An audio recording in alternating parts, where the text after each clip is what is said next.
Kontroversi kisah cinta Kaisar Akbar dan Ratu Joda atau Maryam Uz-Zamani. Maryam Uz-Zamani, pilar kesucian atau Mary of Age, merupakan permaisuri utama sekaligus istri kesayangan Kaisar Mughal ketiga Jalaluddin Akbar. Ia juga permaisuri Hindu terlama di Kekaisaran Mughal dengan masa jabatan 43 tahun. Maryam Uz-Zamani adalah wanita yang sangat cantik, cerdas dan anggun, di mana Akbar memujinya sebagai bagian dari bulan. Selama pemerintahan Akbar, Maryam Uz-Zamani memiliki pengaruh yang besar dalam urusan pengadilan, sering dimintai pendapat oleh Akbar, menekuni bisnis perdagangan internasional, serta membuat kapal Rahimi yang membawa peserta haji pergi ke Mekah. Maryam Uz-Zamani umumnya dikenal dengan nama yang salah, yakni Jodabai. Hal ini dikarenakan pada masa pemerintahan Akbar, Kaisar mengeluarkan dekret yang melarang penyebutan nama perempuan harem miliknya di depan umum.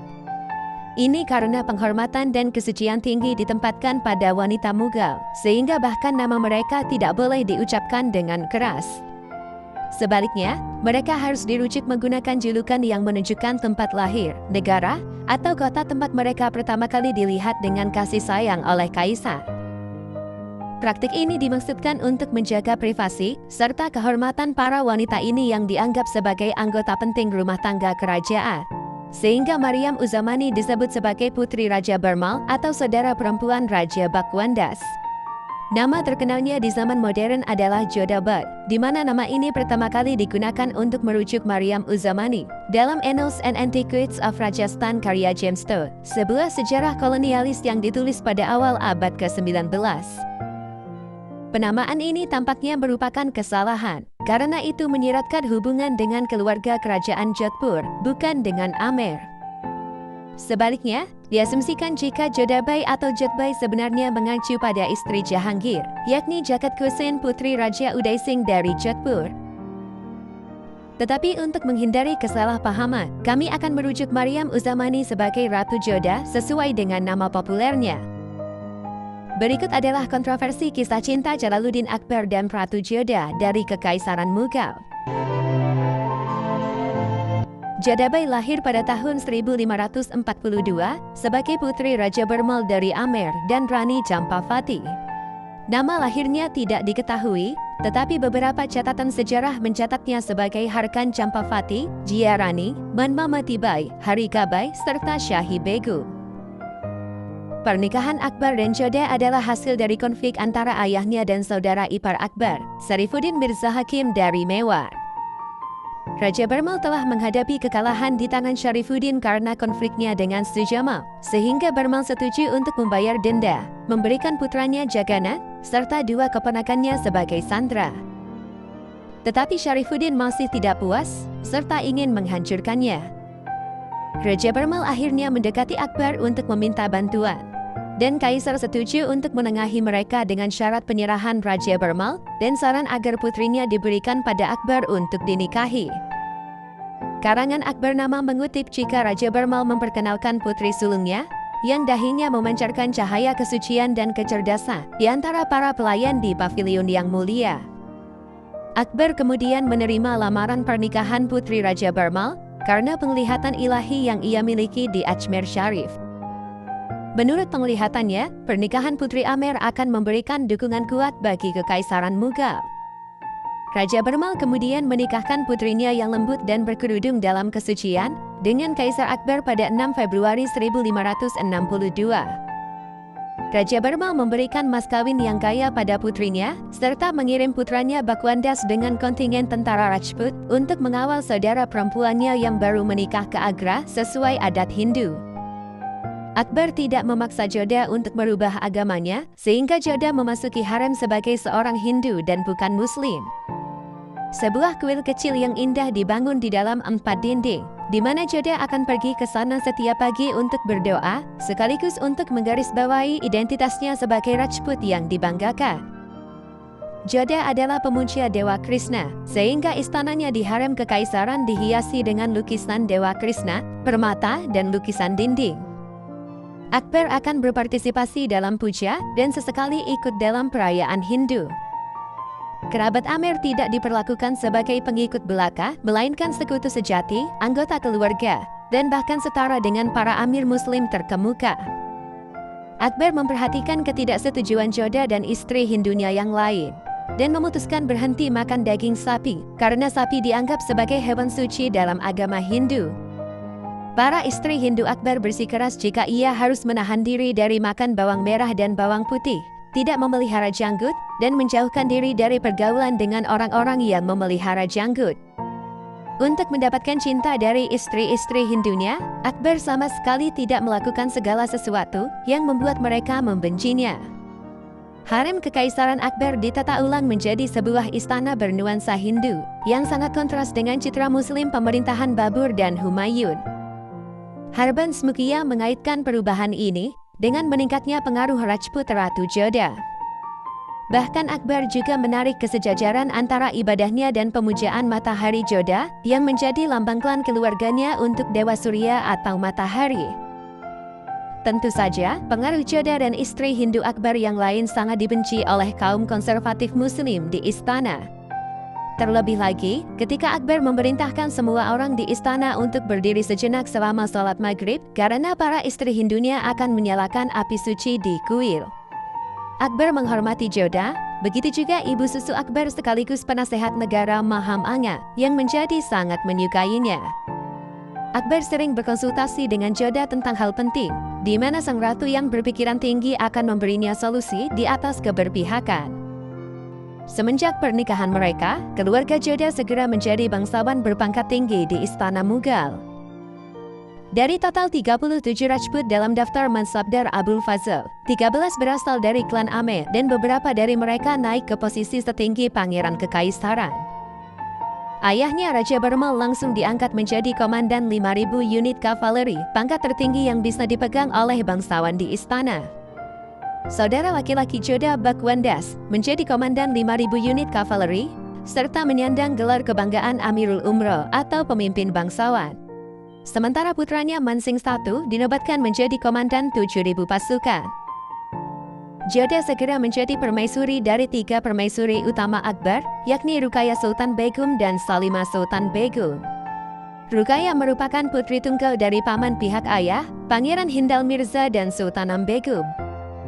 Ketika Hindal Mirza tewas dalam pertempuran, Humayun yang berduka atas kematian kakaknya menikahkan Akbar dan Ruqayyah yang saat itu masih 9 tahun. Ruqayyah Sultan Begum adalah istri senior Akbar, tetapi tidak mampu memberi kaisar keturunan.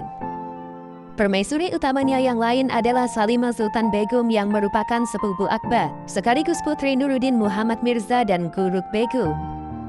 Salimah bertunangan dengan Bairam Khan yang diatur oleh Humayun, tetapi setelah Bairam Khan meninggal pada 1561, Akbar menikahi Salimah pada tahun yang sama.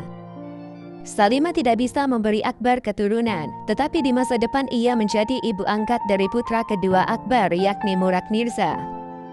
19 Oktober 1564 setelah 2 tahun menikah, Jodha melahirkan putra kembar yang diberi nama Hasan Mirza dan Husain Mirza. Keduanya meninggal dalam beberapa hari setelah kelahiran, di mana Husain meninggal pada 29 Oktober 1564, serta Hasan pada 5 November 1564.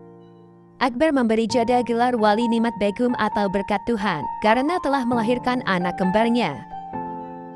Akbar dan Jodha yang dilanda duka pergi berziarah ke Ajmer Sharif tanpa alas kaki untuk berdoa meminta seorang putra.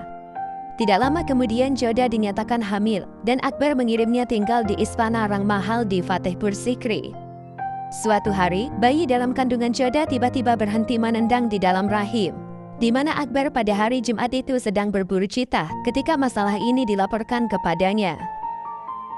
Akbar akhirnya bersumpah jika sejak hari itu dia tidak akan pernah berburu cita pada hari Jumat demi keselamatan anaknya yang belum lahir. 31 Agustus 1569, Jodha akhirnya melahirkan bayi laki-laki yang diberi nama Salim. Akbar yang gembira dengan kelahiran pewarisnya memerintahkan perayaan besar selama 7 hari, pembagian hadiah pada rakyat jelata, serta pembebasan penjahat dengan pelanggaran besar. Jodha diberi hadiah perhiasan senilai 1 lak koin emas dan gelar kehormatan tertinggi Mariam Uzzamani. Pangeran Salim akan memberi hormat kepada ibunya dengan menyentuh kakinya, memanggil dengan gelar Hazrat Maryam Uzamani, atau terkadang ibuku yang mulia. Saat Salim remaja, Maryam Uzamani mengatur pernikahan Salim dengan keponakannya Manbai, yakni putri saudara laki-lakinya Raja Bakwandas. Pernikahan itu diselenggarakan pada 13 Februari 1585, dan Manbai menjadi istri Pangeran Salim yang pertama dan utama, dengan gelar Shah Begum. Untuk pernikahan ini, Akbar secara pribadi mengunjungi kota Amer, dan sebagai tanda penghormatan, Kaisar membawa tandu menantu perempuan di pundaknya untuk jarak tertentu. Shah Begum akhirnya melahirkan putra Pangeran Salim, yakni Khusrau Mirza, yang menjadi cucu kesayangan Akbar. Akbar sangat kecewa dengan putranya Salim karena pesta pora, kelalaian tugas, dan pemberontakan untuk melawan dirinya sendiri. Dalam suatu kisah, Munilal mencatat intervensi Maryam Uzamani dan Salimah Sultan Begum untuk mencabut perintah tahanan rumah Pangeran Salim oleh Akbar. Setelah kematian ibunya Hamidah Banu Begum, Akbar mengeluarkan kebijakan untuk menghentikan pemberontakan serta mengakhiri pesta pora alkoholisme di istana. Akbar memerintahkan Pangeran Salim ditahan di sel isolasi serta dilarang memberinya alkohol dan opium. Di sini Salim mengemis anggur sepanjang waktu dan berperilaku seperti orang gila, sehingga Akbar menunjuk dokter untuk merekomendasikan alkohol yang diperlukan untuk kesehatan. Disinilah Akbar sangat menyukai cucunya Khusrau Mirza, serta memilihnya sebagai pengganti tahta daripada Salim.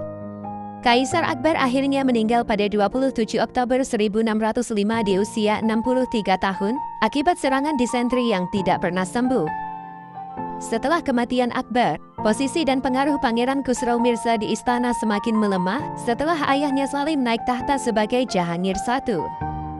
Maryam Uzamani menjadi tameng utama untuk cucu kesayangannya Mirza dan meminta pengampunan Jahangir terhadapnya. Maryam Uzamani khawatir terhadap keselamatan Mirza dan percaya jika istri Jahangir yang lain, yakni Nur Jahan yang ambisius, berusaha membunuh Mirza. Jika pembunuhan Mirza berhasil, maka akan menjadi bencana bagi dinasti Mughal karena keturunan di masa depan akan menggunakannya sebagai contoh untuk membunuh ayah atau saudara laki-laki mereka demi menjadi raja.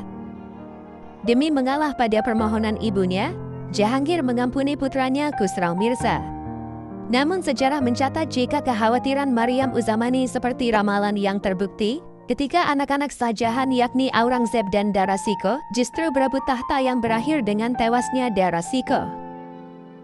Dengan pangkat tertinggi, Maryam Uzamani adalah satu-satunya wanita yang memegang pangkat militer tertinggi, yang setara dengan pangkat kaisar itu sendiri, serta membawahi 12.000 unit kavaleri.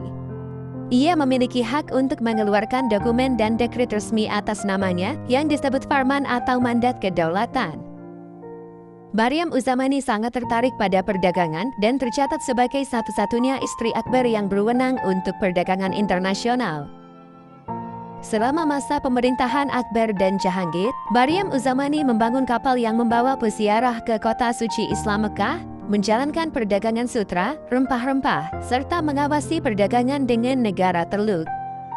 Maryam Uzamani juga membantu memetakan peran wanita Mughal, terutama dalam bisnis perdagangan luar negeri yang baru berkembang. Akbar mencatat secara signifikan kegiatan tersebut, serta menginvestasikan waktu dan uang dalam usaha perdagangan tersebut. Maryam Uzamani juga membangun kapal laut besar pertama Mughal bernama Rahimi, serta berperan sebagai pemilik dan pelindungnya. Portugis mempertahankan hubungan yang relatif bersahabat selama pemerintahan Akbar. Tetapi pada masa pemerintahan Jahangir, Portugis terancam oleh kehadiran pedagang Eropa lain, terutama Inggris. Dalam rangka menekan kaisar untuk mengusir saingan Eropa dari Mughal, Portugis menargetkan kapal Rahimi milik Maryam Uzamani, serta melakukan penyitaan dan pembakaran pada September 1613. Mereka membawa pergi Rahimi dengan semua muatannya yang senilai 100.000 pound sterling, atau setara setengah miliar rupiah saat ini, lengkap dengan 700 penumpang dalam perjalanan ke Mekah. Geronimo di Azevedo merayakan penangkapan Rahimi sebagai mangsa layak yang dibawa kabur karena membuat Mughal bersedih. Insiden Rahimi adalah satu-satunya tindakan pembajakan terhadap kapal India yang dalam catatan menimbulkan tanggapan keras dari pemerintahan Mughal. karena ini adalah kapal peziarah kebanggaan Maryam Uz-Zamani. Maryam Uz-Zamani meninggal pada 19 Mei 1623 karena sakit di usia 80 tahun, serta menjadi satu-satunya istri Akbar yang dimakamkan paling dekat dengannya dalam radius 1 km. Terima kasih sudah menonton video ini dari awal sampai akhir. Jika kalian suka dengan video ini, jangan lupa klik tombol subscribe, like, komen, dan share agar channel ini bisa berkembang untuk memberi informasi seputar sejarah dunia. Sampai jumpa di video selanjutnya.